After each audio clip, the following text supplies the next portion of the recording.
So Kanye, I think there's a lot we can dig into, and we're certainly going to, as Tone teased. But one of the narratives around this album was this whole fucking game of musical chairs that him and Drake were playing with, like, all right, when's your release date? You show me your release date, I'll show you mine. And it got us thinking, do release dates even fucking matter anymore? And what do you think, Nate? Like, do you think release dates matter in 2021? I definitely do. And part of it is what we talked about, and I don't know the episode number, you might, Tone, is around COVID, especially because we had talks about, oh, why are you holding out this album because of COVID? Everyone's listening, streaming. It really doesn't matter. But it actually does in retrospect. Now that we're, in September, COVID is, pandemic is still happening, but people are out, people are buying things. The energy is different. So us talking about these albums is different. We're more ecstatic about it. We're not trapped. Our personal lives are a lot better than they were back in March of 2020. So I guess that, for some kind of context, like, I think it matters timing wise. Also, dropping an album around Christmas opposed to, let's say, like March or something, or February, dead of winter, you're really not shopping as much. Whereas if you're buying an album, I don't know, November for December for Christmas, it's a gift. So there's different metrics on when you drop the album in terms of sales. And on top of that, what you just said with Drake and Kanye, which is competing release dates, where it's like, oh, if this is going to drop, there's no way we'll get the number one spot. So we actually should push the release date based on that alone. So between like emotional timing and holidays, just like anything else that gets marketed through, holidays, like, oh, we're going to drop this on Halloween for this reason, I think it does matter. But interestingly enough, it doesn't matter at the same time, right? Because it's all, for the most part, digital. So you should just really release things at will if you have the opportunity to do so. So I'm a little double-sided on it, but ultimately I think it does matter because there's just so much that surrounds that release date based on really marketing efforts at the end of the day.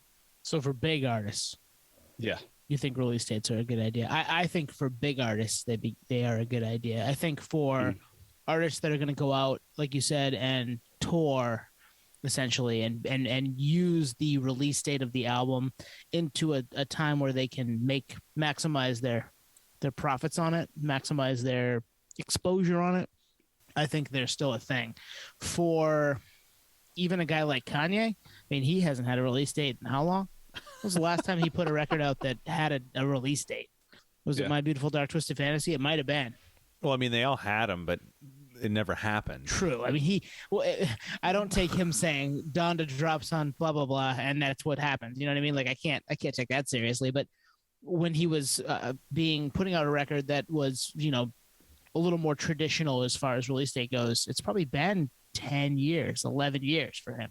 And he's just, oh, it's going to come out tomorrow. And then, I mean, he did this with Life of Pablo, and I don't want to get too into the Kanye stuff, but like, he just said, here it is, and then took it down and then put it back up with different songs or different mixes of it. And like, that's, for a guy like him who's as big as he is, he can do that and own a weekend. I'm kind of surprised he put it out last weekend when 2 weekend prior, not as much going on. There was some pretty good music that came out last weekend. We talked about it at the beginning of this episode. So yeah, for bigger artists, release dates matter. And especially when you're going up against somebody who also is going to control the narrative for a week or longer, depending on how good that record is and what else comes out around it. Drake being a massive name in the rap game and music in general, he drops a record, it's going to make waves on, the week after, the week after that.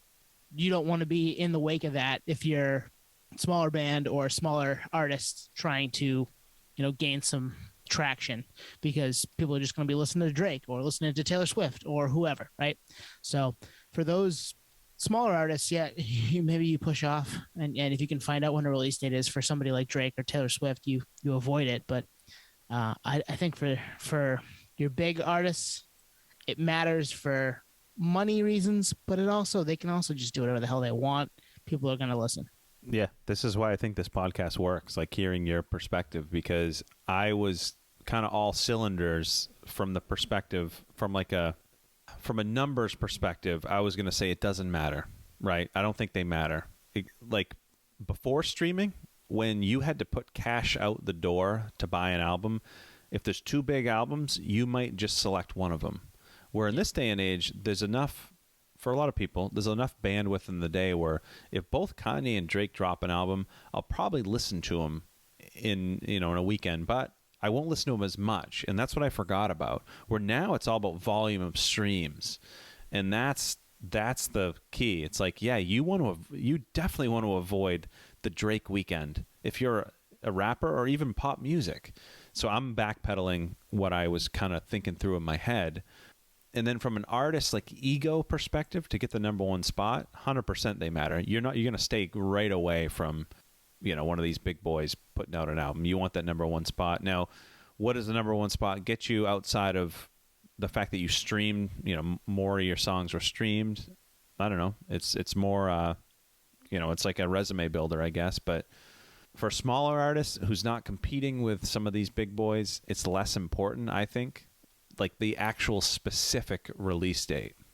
I don't think that matters. But for the big boys, yeah, you probably want to stay away from a Drake release weekend, which honestly, I feel like that's what he did with this, where it was like, all right, I'm going to bait this release and then just drop it to avoid any risk of being beaten by Drake, which they're titans. I don't know how that would have gone. Well, he did it with 50 Cent, remember? And he destroyed him. Oh, yeah. 50 Cent. Forgot about that. Pretty much ended 50's career. Like, he has been irrelevant musically since then. Yeah, and he went bankrupt, right? Allegedly. Now he's an actor, though, so, good on 50. We like 50. We're just saying. Kanye was like, all right, yeah, I'll go toe-to-toe with you, and 50 was like, let's do it, and that was the end of 50 Cent. Exactly. It's like a celebrity death match. Yeah, I think that it's interesting. I think the only reason this is such a unique question, release dates matter, is because, for me personally, just thinking about through the pandemic, is the connotation around the release date. Let's take the pandemic out of the picture completely. If you drop an album around Halloween, it'll always have those memories around Halloween because you listened to the album at that time. And whether it's positive or negative, it'll be tied to that. So if it's negative, you might kind of shelve that album for that reason, even if it's a really good album. And I even did it during COVID. Like, there's albums that dropped during COVID that I'm like, I should revisit that album. And I don't. And I think it's because it's, subliminally like, that was a really shitty time. Even though it's a really fucking great album. And it's unfortunate. So like I said, pandemic aside, even though I use it as another example, there are certain times in my life where albums drop that I think are really good albums, but I literally never visit them based around that. And I don't think it's on purpose. It's literally just the timing where it dropped. So, and not that, artists have any control over your personal life or what's going on, but ultimately, like, if you drop an album around Christmas or some kind of like happy time, especially summer, I think all bands would prefer to release their albums in the summer just because that's when everyone's kind of doing stuff and everyone's in a good mood. But 311, it's no accident they put out their albums every year in the summer. Oh, totally. Yeah. You drop an album in June and bam, tour, summer tour. We're outside. Everybody's having a good time. It's just good vibes all around. Yep. Yeah. What do you guys think? If you, not you guys in general, but listeners out there, hit us up. Let us know what you guys think about this, because I wonder, I could be talked into both sides of this, depending on the band, depending on the type of music, depending on all of these things. Like, I think an indie label, a band that's smaller, that's like, yeah, this is when we can actually print the records and send the records in the mail to our fans that actually give a shit about buying physical media. Yeah, the release date matters. So you could talk me into all of it. But yeah, if you guys have thoughts, hit us up, Podioslavepodcast@gmail.com or at Podioslave on Twitter and Instagram and TikTok, even in the DMs if you want.